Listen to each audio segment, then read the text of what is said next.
warahmatullahi wabarakatuh. Hello everyone, my name is Aisyah Nafila. My NPM is 243111064 from class Information System 24B.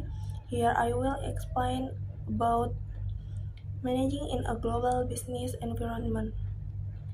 Lingkungan bisnis global adalah suatu kondisi di mana perusahaan beroperasi dalam skala internasional dan saling terhubung satu sama lain. Berarti, perusahaan tidak hanya berfokus pada pasar domestik, tetapi juga memperluas jangkauan bisnisnya ke berbagai negara di seluruh dunia.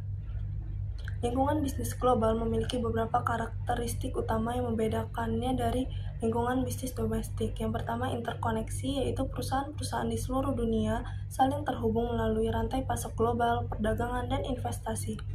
Yang kedua, persaingan tinggi, yaitu banyak perusahaan multinasional bersaing untuk mendapatkan pangsa pasar yang lebih besar. Yang ketiga, inovasi dan teknologi, yaitu kemajuan teknologi yang cepat mempengaruhi cara bisnis dijalankan. Yang keempat, keberlanjutan, yaitu fokus pada tanggung jawab sosial dan keberlanjutan semakin penting bagi konsumen dan pemangku kepentingan. Yang kelima, dinamika, yaitu perubahan cepat dalam kebijakan, ekonomi, dan teknologi yang memerlukan adaptasi cepat dari perusahaan. Lingkungan bisnis global dapat dipengaruhi oleh berbagai faktor yang saling terkait dan berinteraksi. Faktor-faktor tersebut dapat dikelompokkan menjadi faktor ekonomi, faktor politik dan hukum, dan faktor sosial dan budaya.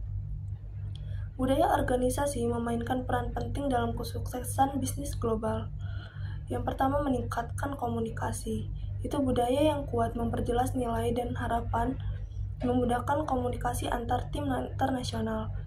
Kedua, mendorongkan kerjasama, yaitu budaya inklusif, mendukung kerjasama antar karyawan dengan latar belakang berbeda. Yang ketiga, menarik dan mempertahankan talenta, yaitu budaya positif, membantu menarik dan mempertahankan karyawan berbakat. Yang keempat, menyesuaikan diri dengan pasar lokal, memahami budaya lokal, memungkinkan perusahaan beradaptasi dengan kebutuhan pelanggan. Kelima, meningkatkan kinerja, yaitu budaya yang sehat meningkatkan motivasi karyawan, berdampak positif pada kinerja perusahaan. Manajemen resiko dalam bisnis global. Yang pertama, identifikasi resiko adalah langkah pertama yang krusial. Perlu mengidentifikasi mulai dari resiko politik seperti perubahan kebijakan pemerintah hingga resiko operasional seperti gangguan rantai pasok. Yang kedua, itu mitigasi resiko, upaya untuk mengurangi dampak negatif dari resiko yang telah diidentifikasi. Yang ketiga, pemantauan dan evaluasi adalah langkah terakhir yang sangat penting untuk memantau resiko secara terus-menerus dan melakukan audit secara teratur. Kesimpulannya, dalam perjalanan bisnis global, tantangan dan peluang beriringan.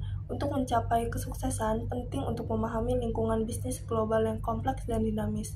Kita harus mampu mengatasi perbedaan budaya, regulasi, dan ekonomi, serta memanfaatkan teknologi untuk meningkatkan efisiensi dan produktivitas.